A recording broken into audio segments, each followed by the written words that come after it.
Hi, in this simple video you will learn how to capture the average lead time of products in a production line. Here we are building a source, Q1, processor, Q2, another processor and a sink.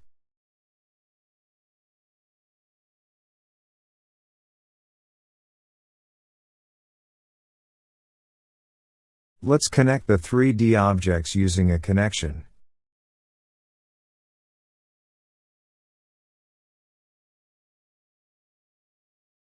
Configure the source to create three types of products uniformly using the on-exit trigger.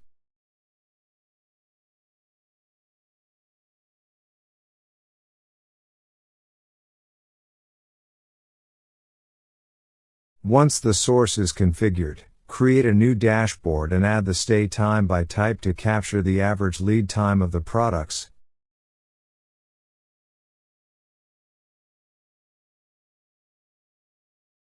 Add the source and sink to the stay time graph as entry and exit objects. After configuring the graph, press reset and run the model.